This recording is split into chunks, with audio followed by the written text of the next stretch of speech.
The opinions of the individuals during this broadcast are their own, and may not be the opinions of their group or other organizations they may be involved with.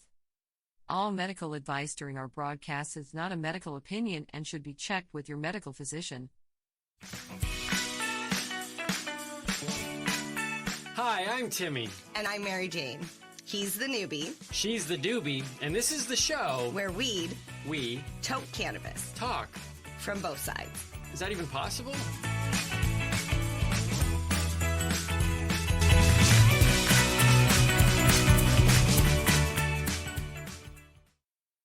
This podcast is for adults only, should not be used as a meal replacement, and may contain nuts.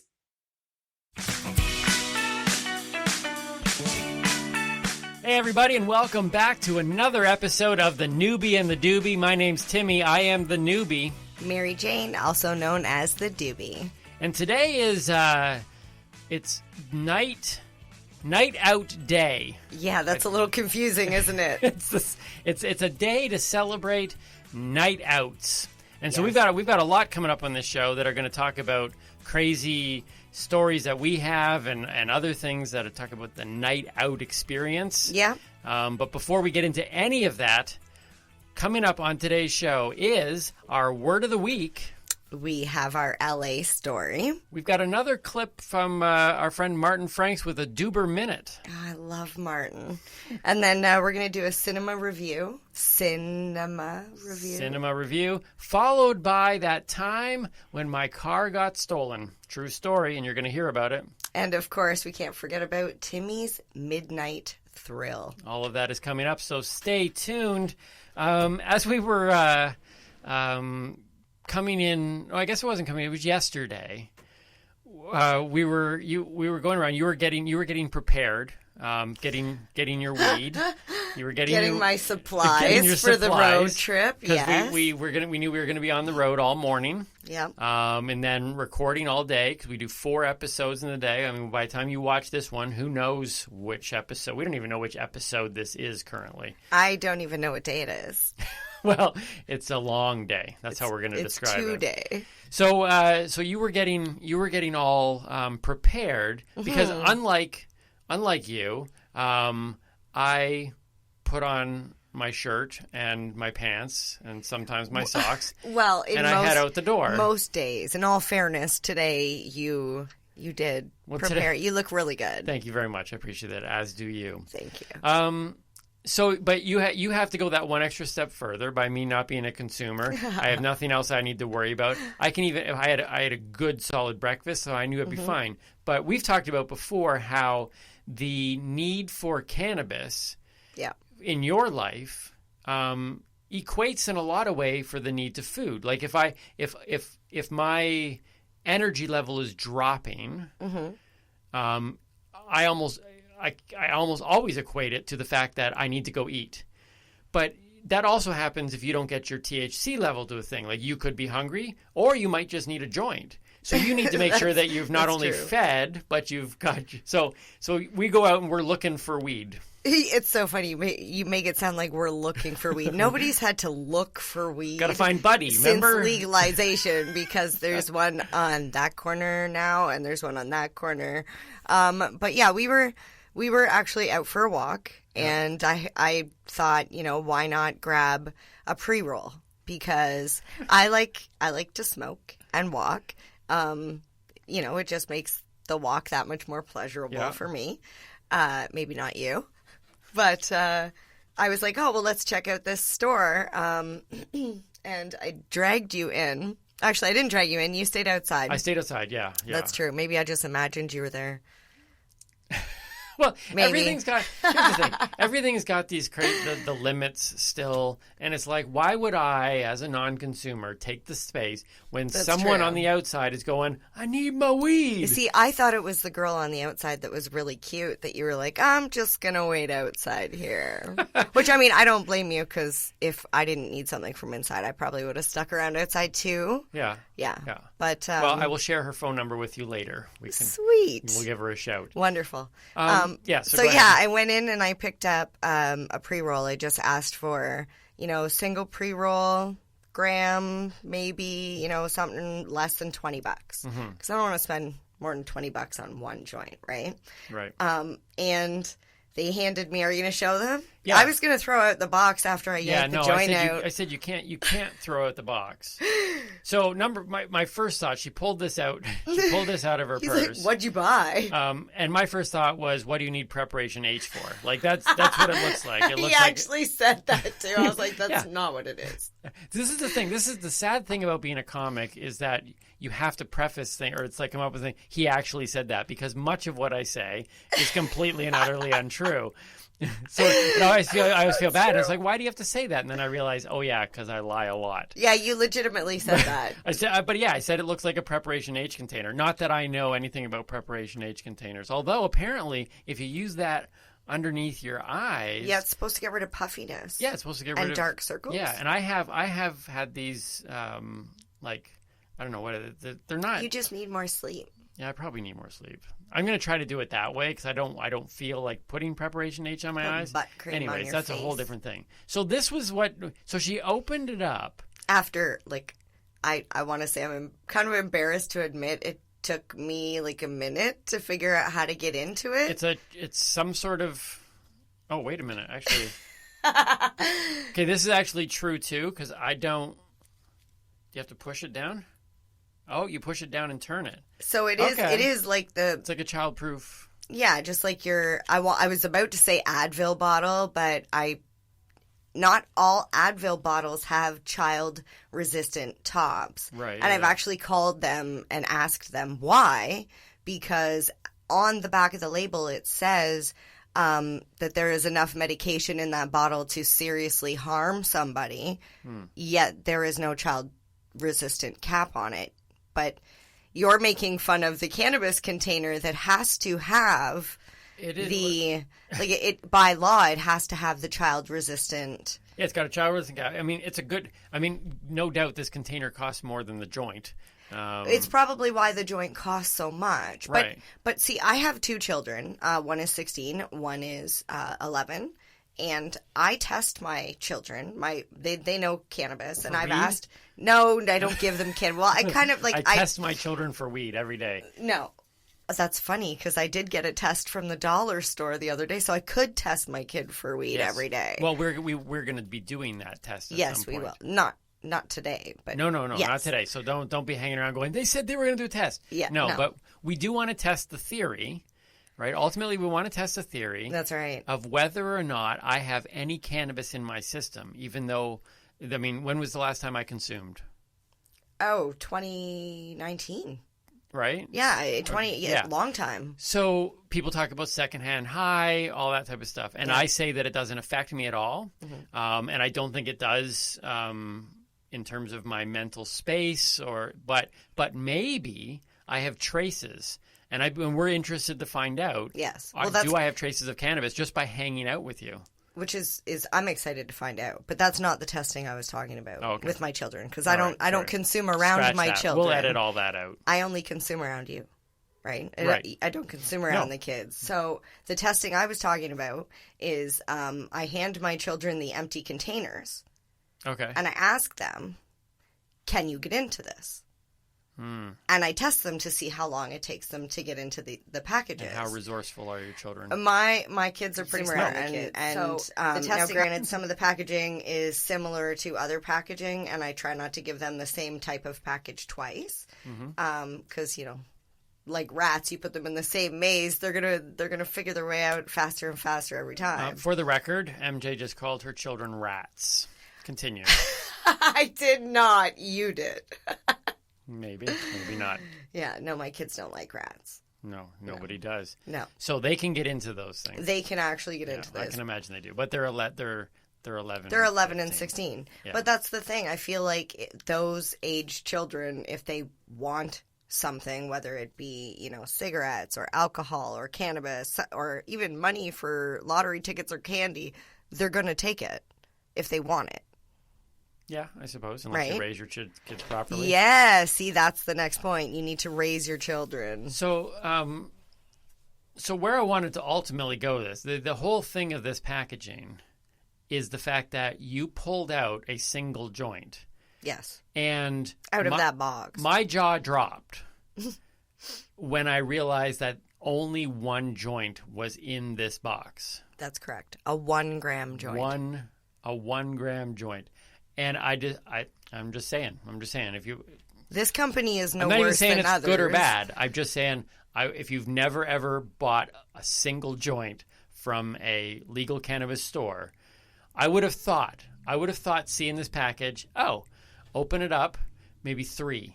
3 is what I thought. But it was 1. Well, it seems like a lot of packaging for 1 joint. It depends. You can purchase a gram in 2 or 3 joints, like 3.3 joints. This was 1 gram joint. Right. So there could have been 3 in there. With a package that is 10 times the weight.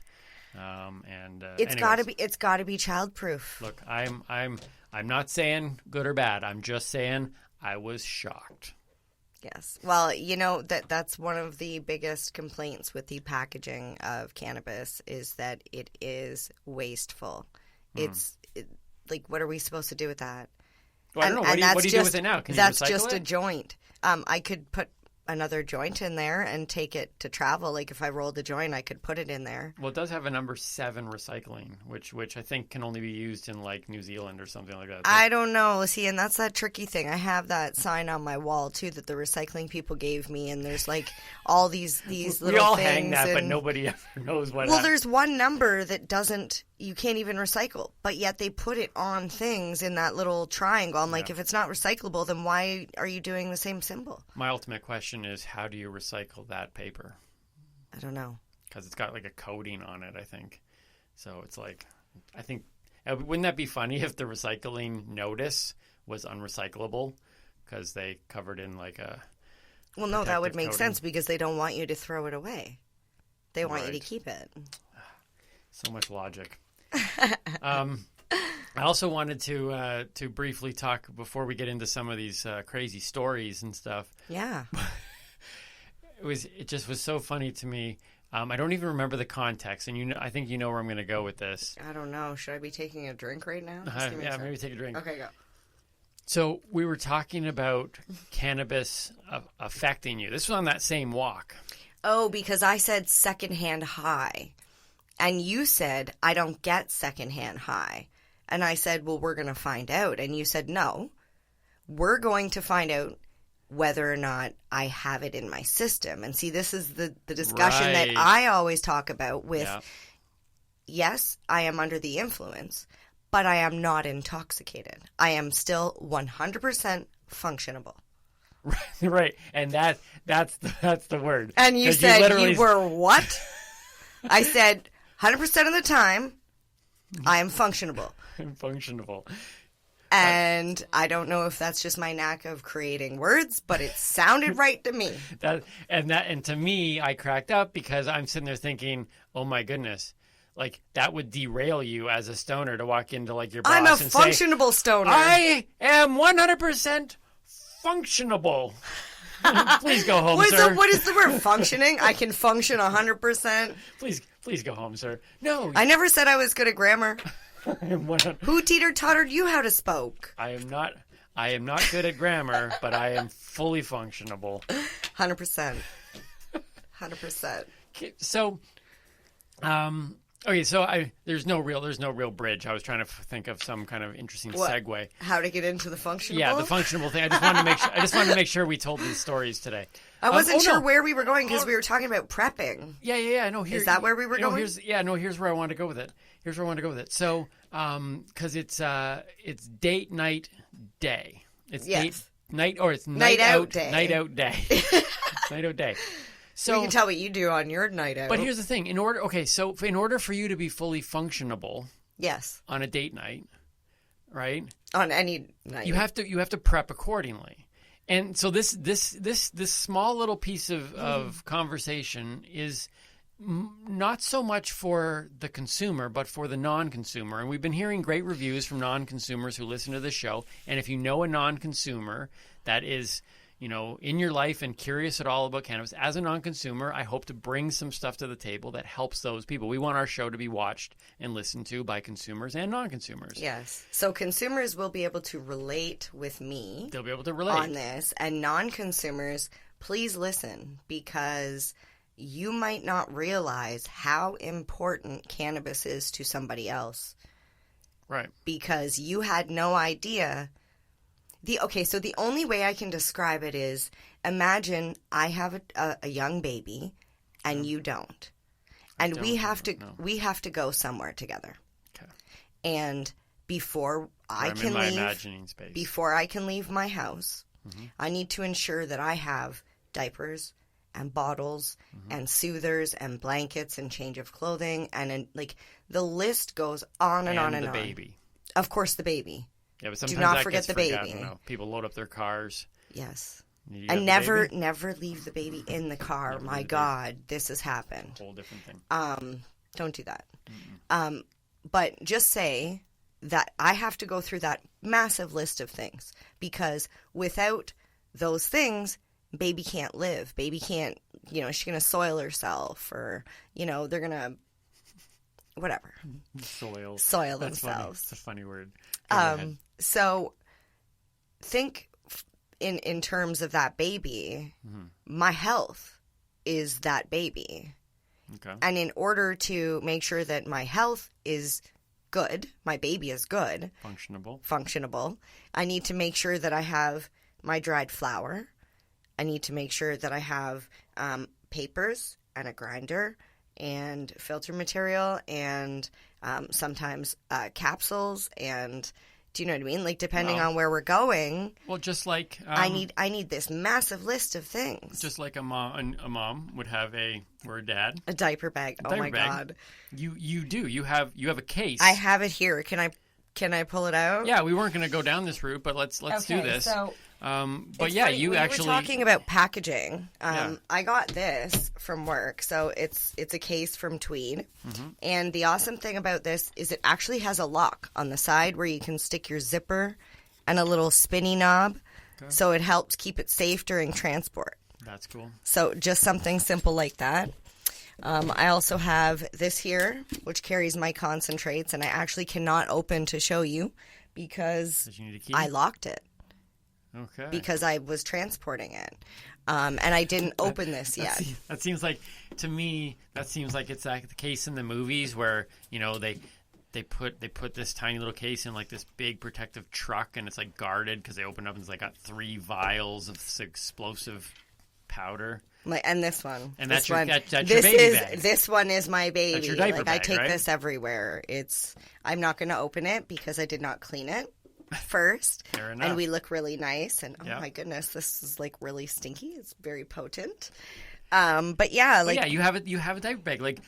When we go out for a night out, I don't carry a purse. If you see, honest to God, if you see me out on the street somewhere, I'm generally in a fanny pack, and I'll have, if I don't have my car close by, because that's my purse, I carry that weed box is my purse. And then I have my fanny pack. Yeah. And there's generally, unless I'm driving, there is weed within my arm's reach at every moment of every day. Yeah. So to do a night out if you are in a relationship as a non-consumer and a consumer, the non-consumer needs to understand that it isn't just a matter of the cliched thing of the man just gets dressed, stands by the door, and has to wait for his significant other to get dressed, and it takes so long, right? Well, now there's an extra step as a consumer, because now you got to make sure you've got your diaper bag. I don't like that we're referring to it as a diaper bag. For your cannabis baby. Although it is where I put my shit. Oh, yeah, your soil. Put your soil. I don't put my soil in there. The baby was soiled. Okay, that's not where we were going with that. No. But just be prepared that you're going to have to make these changes, and be prepared that probably more than not you're going to be waiting 15 minutes. But it's even with scheduling too. It's with scheduling too, because you don't just bring this stuff. if you're not going to consume it during our night out. So Yes. we can't just say, okay, we're going to go for dinner and a movie. We're just going to go for dinner. Exactly. Yeah. We need to time that out accordingly to say, I need to have a smoke when is in my between, smoke break? Yeah. You know, and generally it's let's go to the drive-in because I don't want to sit inside of a building in a theater where Yep. I cannot smoke. But there is no dinner reservation is at 6. The movie is at 7. So we got to get in, have our dinner, go to the theater. It's like, no, we're going to have to get a later movie because we need the smoke break. So non-consumers, understand that. You're going to need to have these break moments. And that's all what I'm learning. You got to feed the baby. Right? You got to feed the baby. Yeah. There you go. You got to feed the baby. You got to feed the baby. Let's Should we get into the stuff from the list? Let's get into the stuff that we have on our faithful cards that we spend so much time on. And let's start. You say that sarcastically. Wait. What? Was that sarcasm? No. No. I thought I picked up on it for once. No. But let's according to the card, Yes. you are doing your word of the week. I am. So let's do, ladies and gentlemen, the word of the week. Dun, dun, dun. We're still working, by the way, we're still working on getting our Paul Schaefer, who's going to create some music for these segments. Well, we don't have that yet, but just putting the word out there. Word of the week. All right. Our word of the week is hash. As it should be. Yes. Not like heavenly hash, although some of it is really heavenly. It's one of my favorite ice creams. Oh, good choice. Thank you. Okay. All right. So it is an extract, which we learned is a concentrated form of cannabis. Yep. This form, concentrated form of, try that again. Hash is actually a concentrated form of trichomes. Do you know what trichomes are? Okay, so you've done other words of the weeks. I think we've talked about trichomes. We did. Okay, so it's also known as keef. Okay. So, sorry, I got distracted because I was just remembering a story, which I'll mention about hash. So there is hand-rubbed hash. So there's a bunch of different ways to make it. Done exactly just as you would imagine. Can I just say something? Yeah. Growing up, not being aware of the cannabis world at all. Yeah. It was all just drugs. Okay. I never knew that hash was the same as cannabis. I thought it was a different element altogether. It was like, ooh, hash, and then some people use cannabis. Like but they're actually the same, just done differently. Exactly. So there are different types of extracts. Hash is a form of cannabis extract using the trichomes, which is the keef, which is the sticky, icky part of the plant. The stuff I don't like on my the fingers. The stuff you don't like. It's the horrible, stuff that protects. It's the very resinous glandular globs that form on the top of the buds to help protect the plant from bugs and sunlight when it's growing. Yep. It's the part that actually has the highest percentage of THC. So that's why you're going to use this to make your concentrate. Okay. So when you make chara, which is the Indian word for hand-rubbed hash, it's like one of the oldest known ways. And they would go out into the fields and they would literally spend all day rubbing their hands on the cannabis and making these big balls of hash. That would kill me. You would go nuts for sure. But it's the most wasteful way to make hash because you're basically taking the plant and just rubbing all the trichomes off of it. There are better ways to do it, and you lose a lot obviously when you're rubbing it on your hands. Right, yeah. And I don't know about anybody else, but when I've trimmed, I get really I feel like the THC is going in through my pores, and I feel euphoric. We'll say that's the word I'm going to use when I'm trimming if I don't wear gloves. So it's literally going into your system. Well, your skin is like, I don't know. I'm not a scientist. I'm a comic. Well, they I don't know. It's like the biggest absorber of. Really? Yeah, I'm not a scientist either, so I'm just gonna say it does get absorbed is an through your organ? skin. Your skin is the body's largest organ. Oh, is that what it is? The largest organ? See? I'm not a scientist, but know. I do know things. So, okay, so the hand rubbing method is great when you're done trimming. Okay. Like if you do it by hand and you have rather than just wasting the trichomes that are on your fingers, you can make little balls and scissor hash, which is you can just take it off the scissors that's that stuff that builds up on your scissors. And then there is dry sift. Okay. So it's a form of taking the cannabis and putting it on like screens or I think it's called a pollen.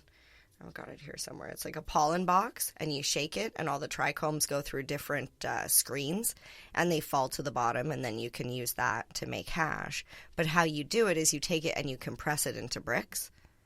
Okay. And by compressing it, you get little tiny, like, pucks, hard pucks. You can buy, like, hand-done cranks, but you really need a lot of force to get nice, dark, blocks. There also is a method of CO2 extraction, which is done with dry ice and filter bags. I personally, like we already talked about, we're not scientists. You talk about dry ice, and I'm like, oh, chemical. I want nothing to do with that. I'll just leave that to like professionals. You can burn your hands on dry ice. It's so cold. It's hot. Like it stings. You would think I'm a scientist with all the knowledge I throw out on these shows. Well, I do know that because back in the day, I used to have a wart, and the doctor you'd go to the doctor, and they'd put that dry ice stuff on it, and it would. I wouldn't know. And it burned. It was so horrible. Yeah, I'm glad I didn't. Maybe I have. And then the most common, way that people prefer to do it is the ice water or bubble hash method. Is that like bubble tea? I've heard of bubble tea. Well, bubble tea it's called that because it looks like it has bubbles in it. Mm-hmm. Bubble hash actually bubbles when you heat it up. That's the air escaping from the hash. So ice water hash or bubble hash is solvent free.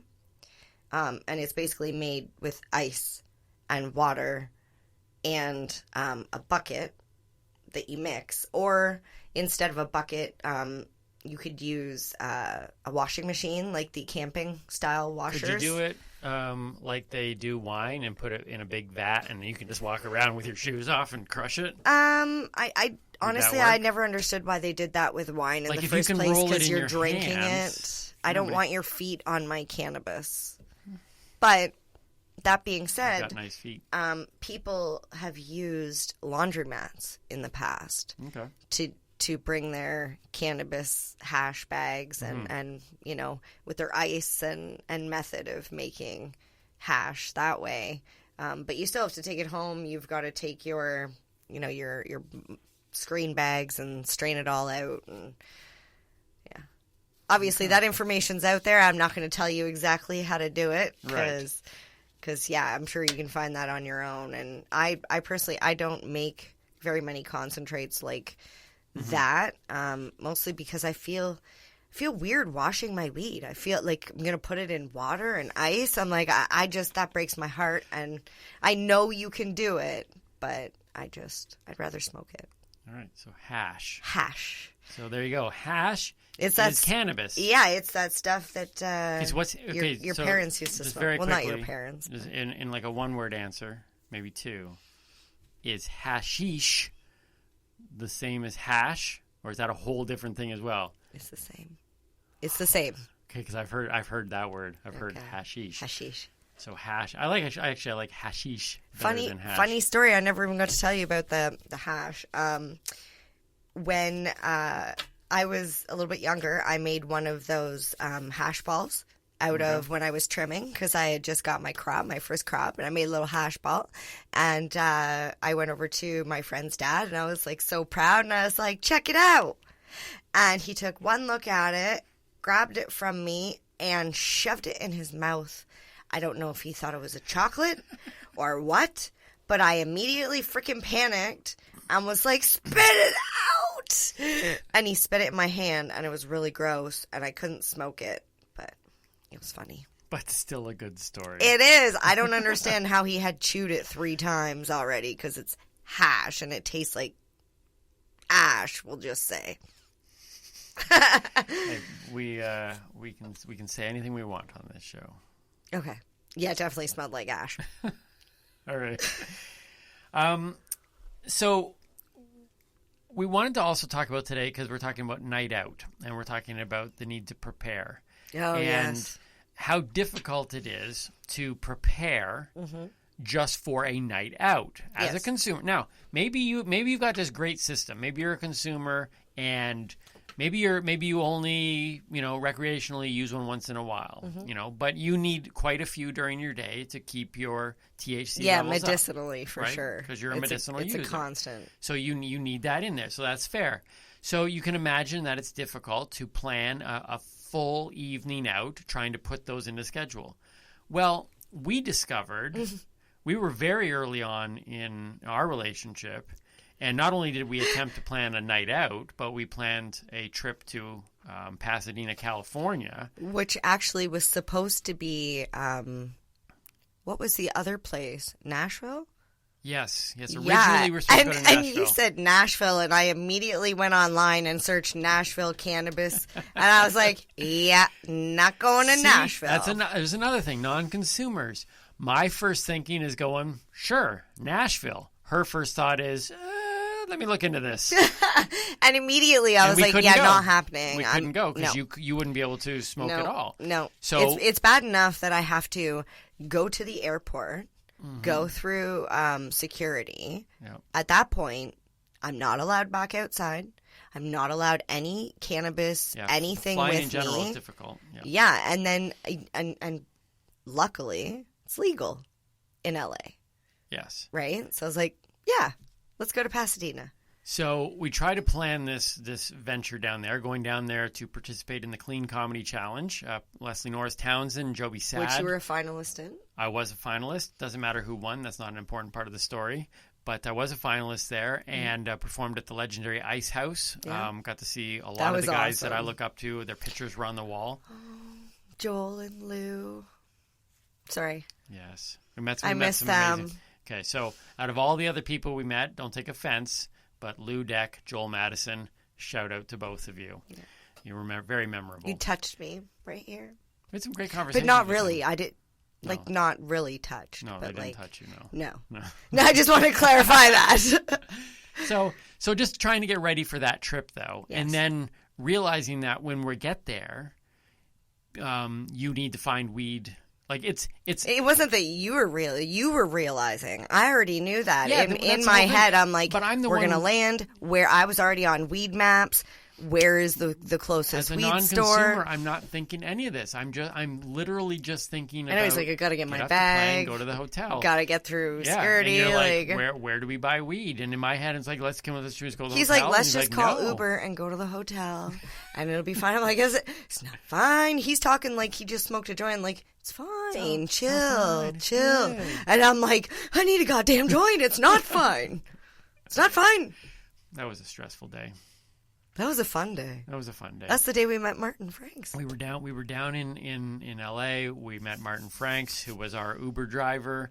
And my savior, thank God he smoked weed. He knew where to go. He was like, I know where to go. So what was amazing about this whole scenario was, and this is when people talk about, I don't know, synchronicity and universe and all this stuff coming together.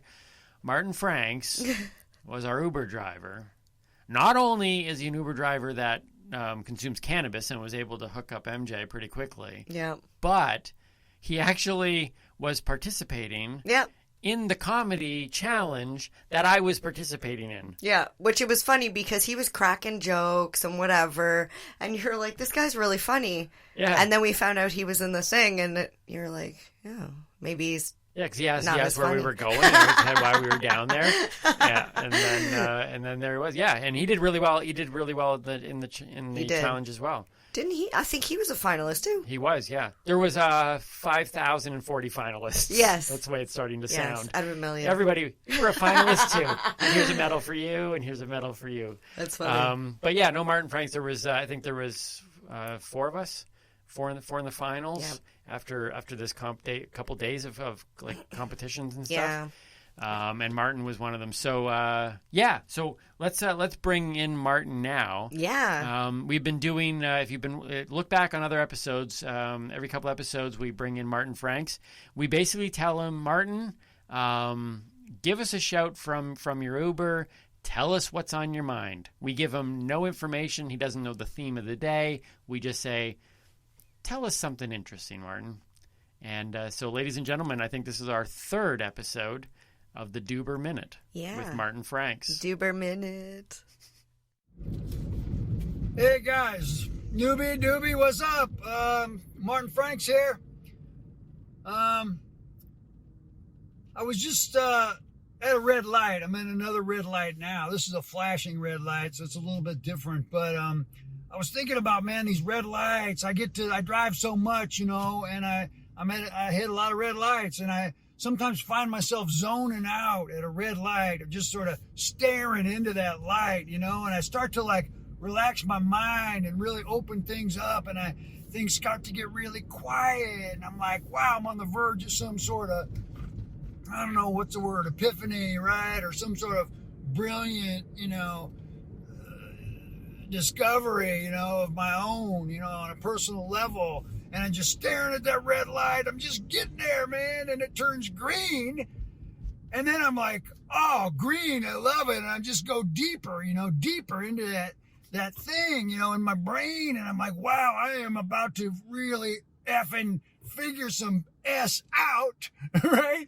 And then I start hearing like these other sounds, like honking and people yelling, right? And they're like, green light, a-hole. And it just snaps me out of it, man. Just when I'm about to figure it all out. Wow, so bummer. If they could change the system, it would help me out. If we could make the red lights, green, or make the green lights mean stop, then I could really stay in it a lot longer and probably figure out all that, the next level stuff. But that's probably not going to work. That's not going to happen. That would mess a lot of people up. Anyway, it's just one of those thoughts, random thought. I'm Martin Franks, signing off. Catch you guys later.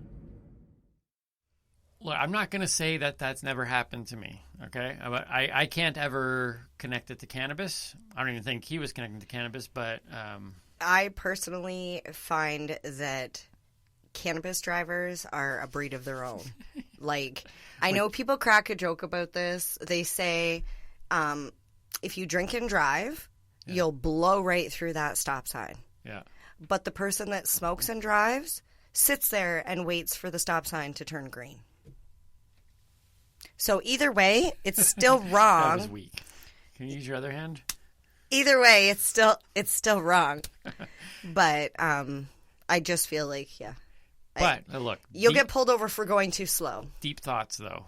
Deep thoughts from Martin Franks. Martin Franks' information will be in the description boxes, both on YouTube and in our podcast. But connect with Martin, and we'll be sure to have him back for another Doober Minute in the future. I think he went longer than a minute, though. Maybe we should call it the Doober Minute Plus. Like, remember the dollar stores? It's like dollar stores. Yeah, Buck everything or in it two, used to be $1. Tree. Yeah. And now we have to, it's like Martin Franks Doober Minute and a little bit more sometimes. Yes. Duper Plus. Duper. That's what we'll start calling it, Duper Plus. The Doober Plus Minute. No, just Duper Plus. Okay, we'll talk about it. This all should be discussed. No, it's already been decided. Okay, it's been decided.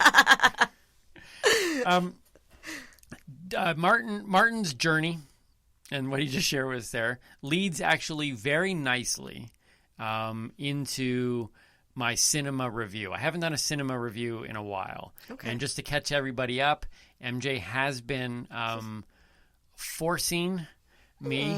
No, unfair word. You waited until I took a drink to say that. I couldn't say anything. But I've been watching what she would call classic stoner flicks.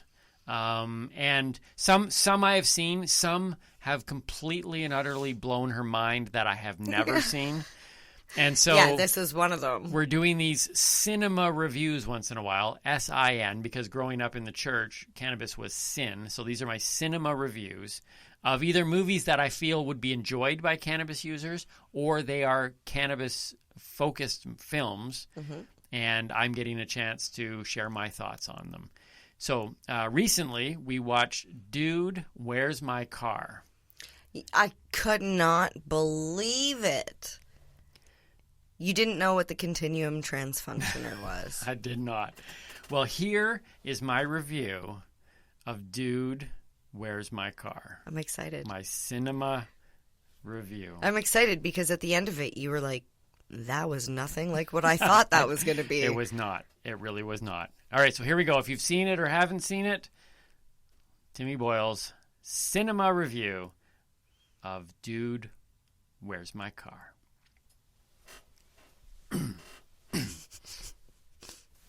Get all the squeak out of that chair. 2000s Dude, Where's My Car? That's hard to believe that it was over 20 years ago. Anyways. Almost a decade before The Hangover masterfully took viewers on a wild and crazy, retracing the steps of a forgettable, unforgettable night-out journey. Dude, Where's My Car was laying down the crude yet functional framework for such a flick. Now, let's be honest, if Kristy Swanson's character in Dude jumped out of a car trunk completely naked just like Mr. Chow in The Hangover, this review would definitely have taken a very different slant. But sadly, she didn't. So here we are.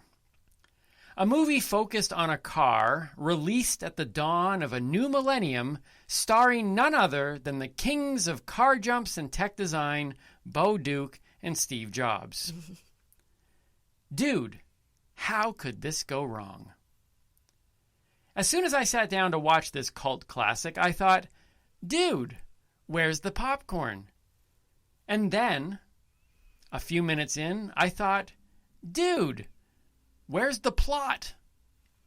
And then, dude, where's Mr. Chow? And then, as the credits rolled, I thought, dude, where did my last 84 minutes go? From the moment I heard one of the lead characters, and I can't remember if it was Bo or Mr. Jobs, and it doesn't really matter, but the moment one of them uttered the words, dude, where's my car? I knew two things for sure about this movie. One was that this is the line that the producers got the title from, and two, a car is missing. To this day, those are the only two things I know for sure. Turns out Dude, Where's My Car was just the first of many, many questions stirred up within me. For example, how do I get into a Zoltan cult? Why can't hot space chicks in latex come after me? Can I find one of those continuum transfunctioners on Amazon? And of course, where is Mr. Chow? As compelling as those are, my most pressing question is actually, what happened in this movie? I mean, I do have a very vague recollection of ostriches, Scandinavians, and a closet dweller, but little else. I can't even remember which one is Jesse and which one is the other guy. But you might be thinking, at least you remembered the names Zoltan and Continuum Transfunctioner. Well, that, my friends, is called Wikipedia. Is my inability to recall any specifics of this film a result of being high? Nope, I don't consume. Is it because I've only seen it once?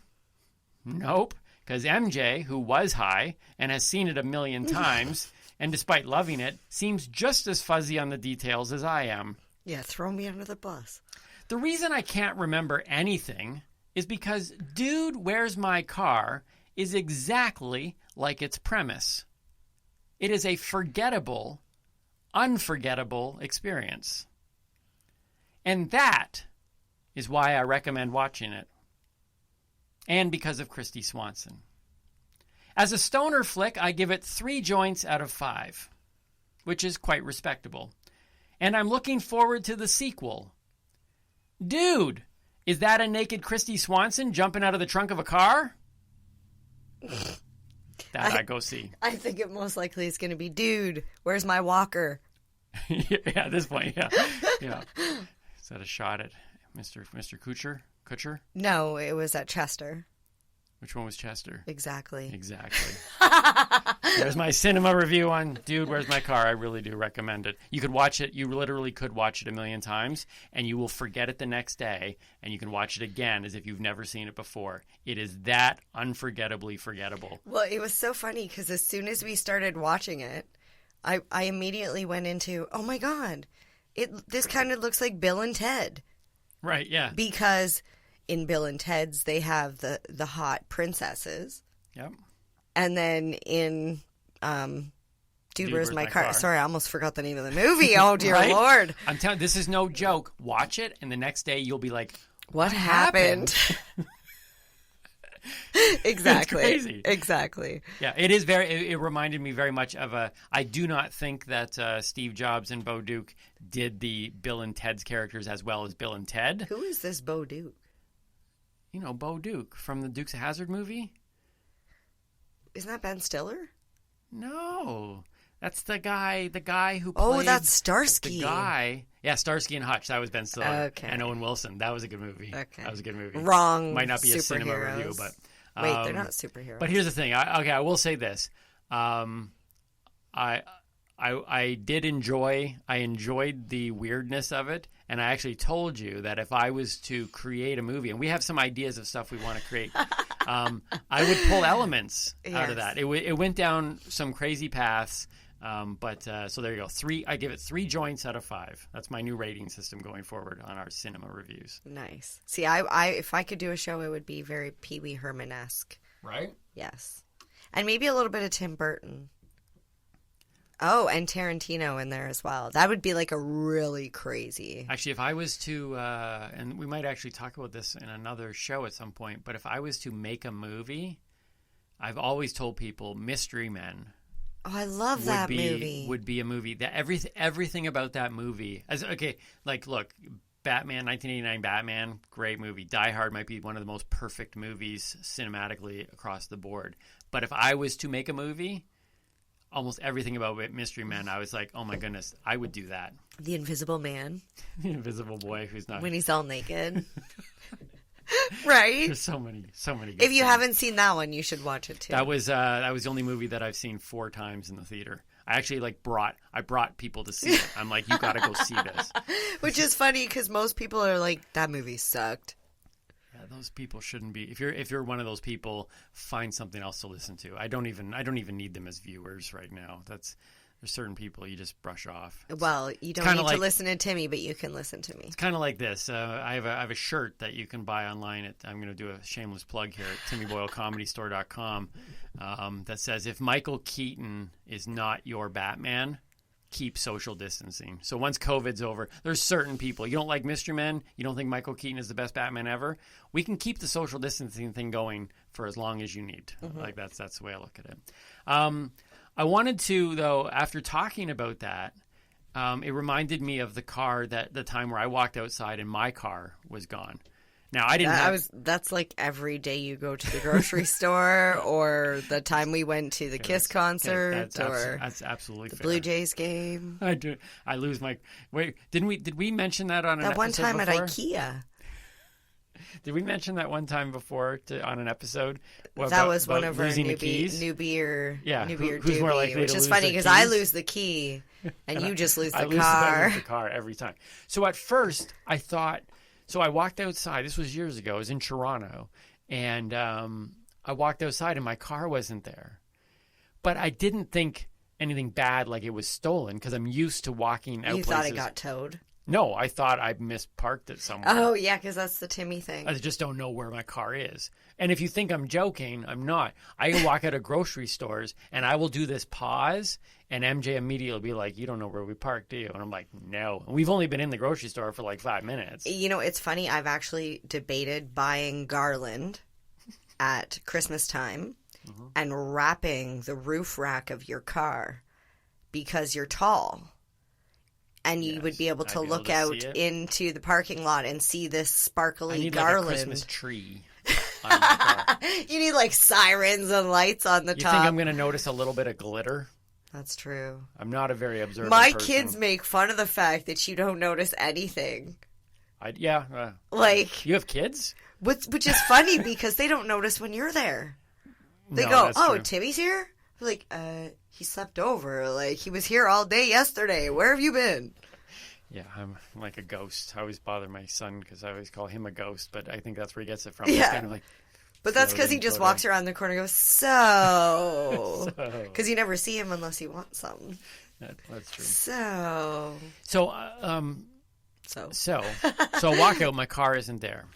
Okay, and I start walking around the streets.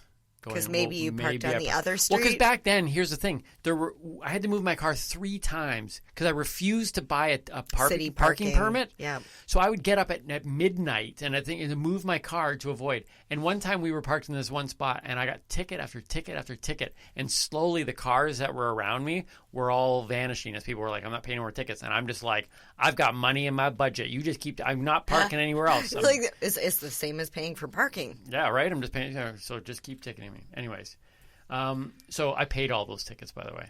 Point is, I end up calling the police, and I'm like, "Hey, like my car has been stolen." Eventually, and they said, "How do you know your car has been stolen?" And I hate dumb questions in general, but it's the police, so you have to kind of humor them a bit. And I was like, "How do I know my car has been stolen?" Because I just spent the last 3 hours wandering the streets looking for it. Well, I had actually come across it, and so I described it. I said actually, there was glass all around my parking space. Oh, I was like confused. You came across your car? I came across the space. Oh, you came across the and carnage. so there was glass all around the parking lot, and I had heard squealing tires the night before, but I didn't think too much of it at that time, right? So can I ask what kind of car this was? Oh, well, here's the thing. The reality You're not is, gonna remember. Well, I don't remember, but I do know this. I knew that I had the best security system possible. It's called crappiness. Like, why would anybody want to steal my car? I was going to say, was it a crap car? Yeah. Oh, yeah. Like literally, that if they wanted my car that bad, they could have come to my house, knocked on the door, and said, "Hey, can I have your car?" And I'd be like, "Sure." Like you didn't have I'll to go. give you 3 days before I call. You didn't have to go through all that work. So I say there's squealing tires, there's glass on the ground, and there's this pause, and then they asked, for them to, how do you spell squealing? And I'm just like, who am I dealing with here? Like that's not even my car isn't here. SKW. So he goes away. He takes down my information, right? And comes back a little while later and says that they pretty sure my car's been stolen. And I don't know what they're discussing, on the thing. Like I told them that, and so I don't know what information they gathered in those first few minutes. But clearly, like Nancy Drew I'm working with here, or Drew Nancy. I actually called the officer Nancy Drew. It turns out it was a man it was a very awkward moment. His voice was a little bit on the high side. But the point is that eventually they got all my information. They said they'd call me back. Okay, half hour later the phone rings, and they say, we've got good news and bad news. Now, I'm one of those people that always wants, I like the bad news first. Right? A lot of people want to hear the good news, but I want the bad news. So I say bad news, but do you know which one he told me? The good news. Yeah, the good news, right? Because it's the only question in the world that no matter which one you pick, because if they give you the bad news first, then they've already given you the good news. Question? Because let me guess, the good news was that they found your car. The good news, yes, they found my car. But listen, if they didn't tell you the good news and they started with the bad news, then you would have already known that they found your car. Right, but how would that be bad to the story? I know they found my car. Well, they should just say bad news. Yeah, exactly. My point is, it's a useless question. Oh, it's a useless phrase. Just tell me what you're going to tell me. So they say they found my car. Okay, now they'd only been on for a half hour. So you're asking, how did they find your car in a half hour? Here's what happened. True story. Follow me here. If you're listening. In the podcast world, you're going to have to go onto YouTube to really get this picture. But basically, my fingers are like 2 inches apart. And what happened was the person, it was a man, because they did say somebody saw a witness was there, saw a man flee the scene.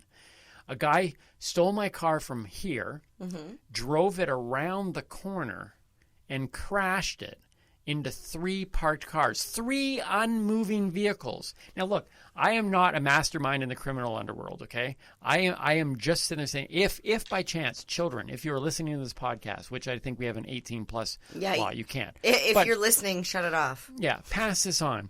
If you are, maybe you're advanced in age and you're looking for a job change, because of COVID, and you're thinking, maybe I'd go into car thievery. Maybe that's a route I'd like to take. There's some money in it. You better know how to drive a car. Right? Exactly, right? A little bit of quality control, just like that's the number one rule. Maybe get a bicycle next time. Right? Like, can you imagine somebody going into the boss of the criminal underworld and be like, hey, I'd like to apply. I'd like to be a pickpocket. And they're like, okay, do you have fingers? And it's like, no. It's like, what? Like, then you can't be a pickpocket if you don't have fingers. Like, just a little bit. But I have teeth.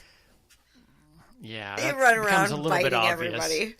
So here's the thing. So I'm really ticked off by the whole thing. And then they say this. So they say that one man was seen fleeing the scene. And my driver's side window has been smashed in. My passenger side window has been smashed in. And the front end of my car has been almost accordioned. Okay.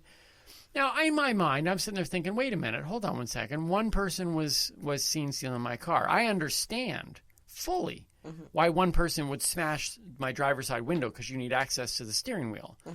But then I'm racking my head over going, well, hold on one second. Why in the world would one man also feel the need to smash my driver's side window?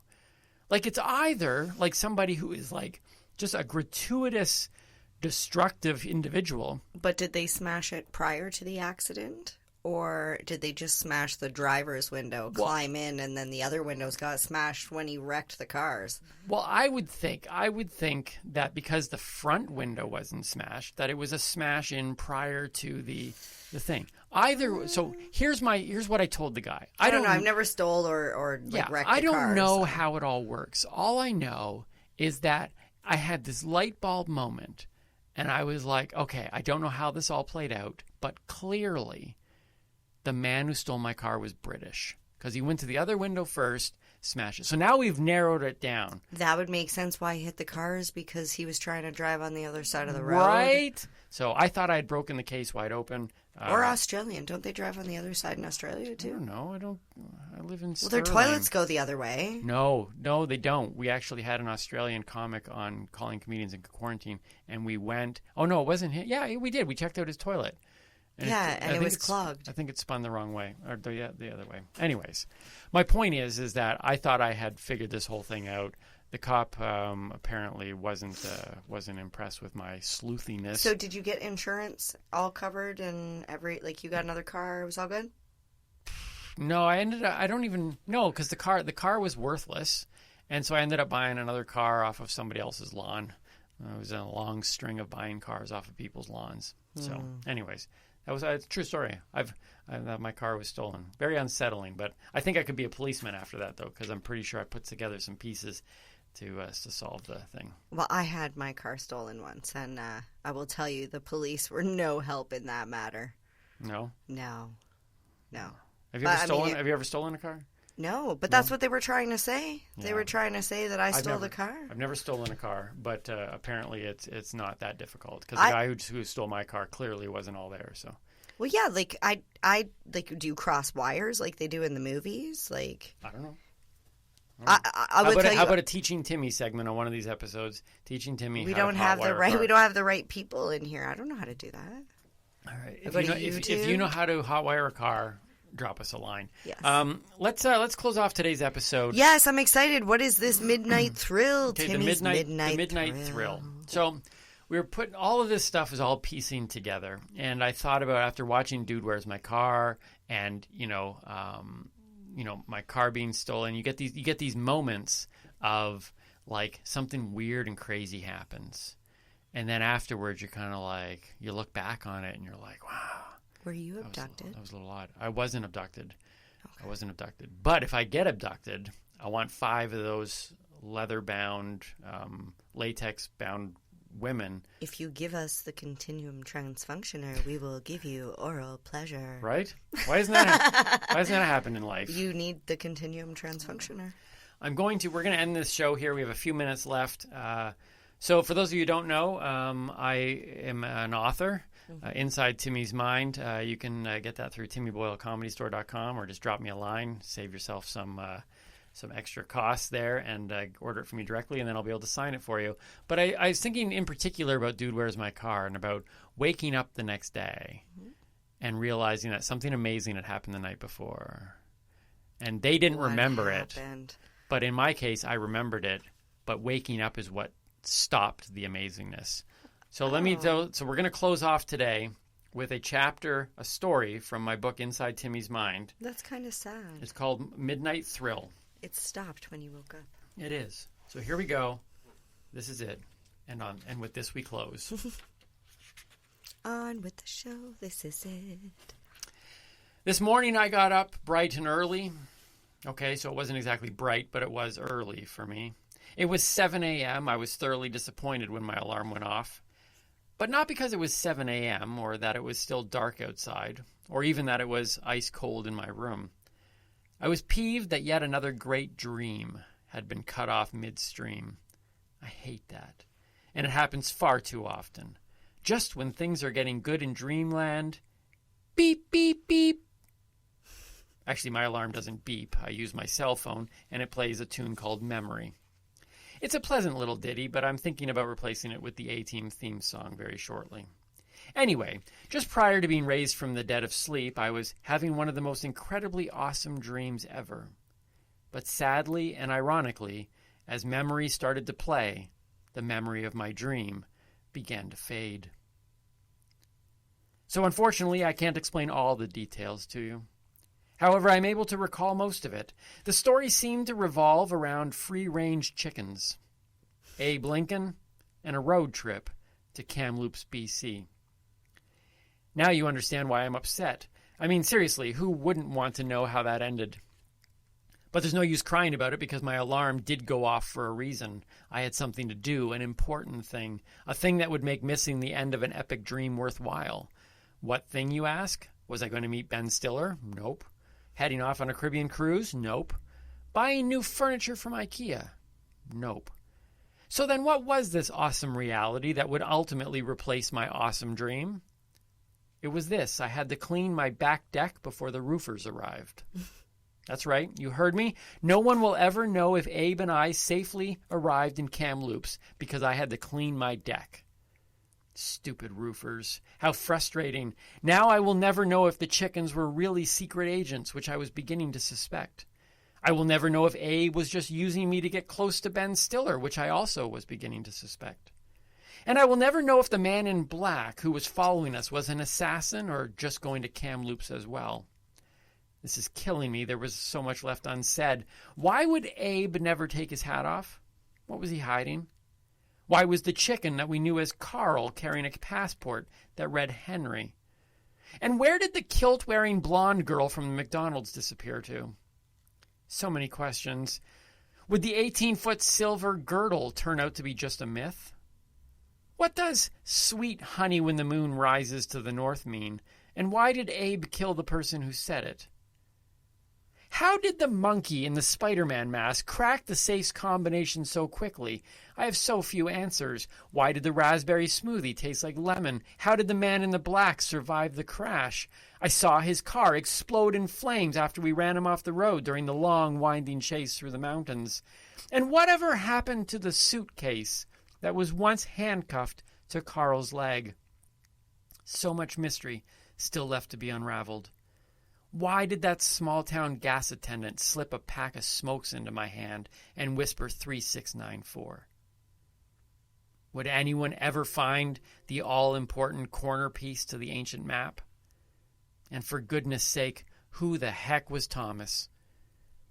What a thriller. But now I guess I'll never know how it ends. That's like my Dude, Where's My Car story. It's like, dude, where's the ending? I'm just stuck on the fact that Carl probably isn't a chicken. It's probably a hen, and that's why his name's Henry. But ching. High five. High five. High five. All right, there was our crazy night out. Shared a dream. Shared a story about a crazy Our night out. Our night out day. Yes. Down in L.A. Yeah. So many interesting stories. And I can't imagine what my life would be like if I smoked pot once in a while, right? I Do you can't get dreams like imagine that? what my life would be like if I Do you didn't get cannabis smoke pot infused once in a while. dreams like that? I actually don't dream. Okay. Which is weird All right. because we both have the Fitbit, and I get about 20% REM every night. Yeah, and I get about 6. And I say I don't And dream. I still get stuff like this. Anyways, inside Yeah. Timmy's mind. All right, let's wrap this thing up, shall we? All right. Let's get out of these. Let's get a bow. I'm so hot in this suit. I know. Right? You are hot in that suit. Thank you very much, as are you. I'm not wearing a suit. No, but still hot. Ladies and gentlemen, thank you so much for tuning in. Tune in next week when we have some more random things that may or may not be true, nor interesting, or not. Yes. We'll see what happens. And Timmy will actually change again. And I will change back into my regular black shirt and blue Or jeans. maybe not. Who knows? My name's Timmy. My name's Mary Jane. Stay lifted. And keep on laughing. I think we just did it. Cheers.